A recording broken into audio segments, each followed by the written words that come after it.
It took 9 years for the grim toll of American military deaths in the war in Afghanistan to reach 1,000, but that number doubled in just the last 27 months. Here to explain some possible reasons for the jump is Tony Perry, San Diego bureau chief of the Los Angeles Times. Tony, thanks for being here.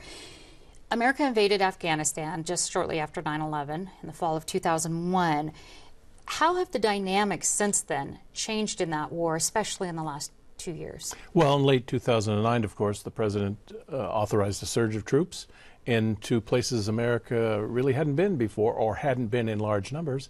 Helmand province in the south and west, Kandahar nearby, and then also way over on the eastern, the mountainous areas. And when you send troops in, and with the order to locate, close, engage, and kill the enemy, you're going to have casualties on both sides, and that's what we've seen. Well, the Army has more troops on the ground in Afghanistan and more overall fatalities. However, the Marines were dying at twice the rate as the Army soldiers starting back in 2010. Is it because of where they were going, as you were saying? Well, it's the same as Iraq, much of the same metrics.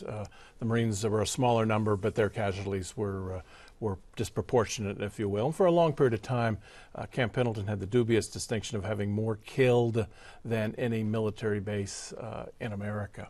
In Iraq, same is true in Afghanistan. The Marines went to Helmand province, a Taliban stronghold, and they located, closed, engaged, and fought with the Taliban. One particular battalion, the 3rd Battalion, 5th Marine Regiment, they had 25 dead over a period of about 6 months, and 180 wounded, many of them grievously, double amputees, that kind of thing. When you engage the enemy, you're going to have casualties.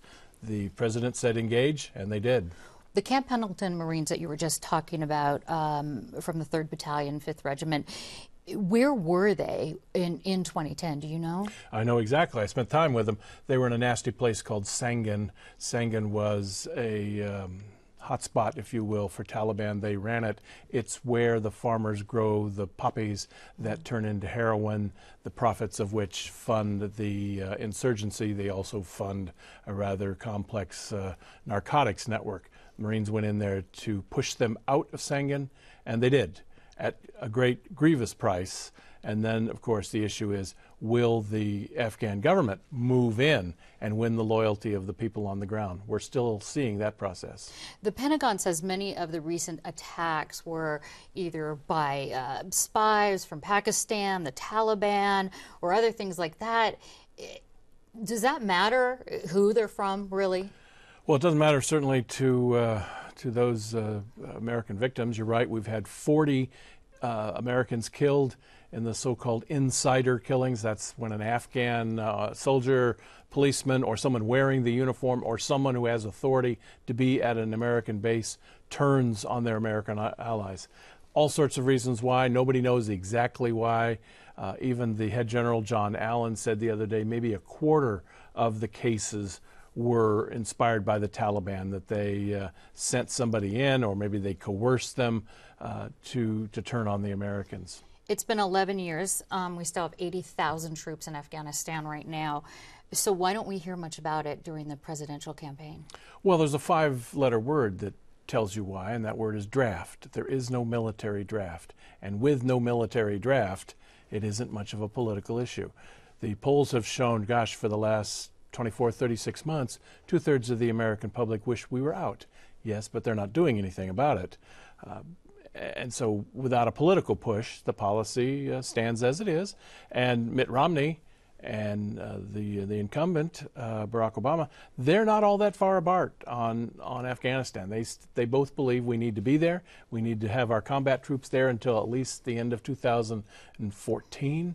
So without a dispute at that level, it's hard for it to filter down. But the bottom line is there's no military draft as there was in Vietnam.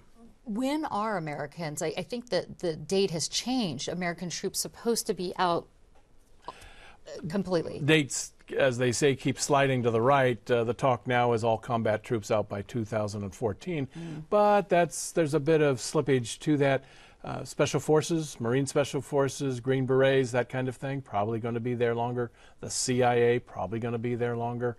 We'll probably be launching those drones for attacks both in Pakistan and Afghanistan for a period of time. We're there for a period of time if we believe we have to influence events there for our own safety.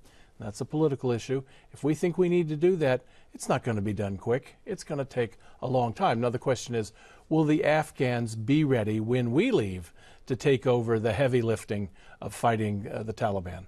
We'll see. Yeah, nobody can predict that. Tony Perry, San Diego Bureau Chief with the Los Angeles Times. Thanks for talking with us today. My pleasure.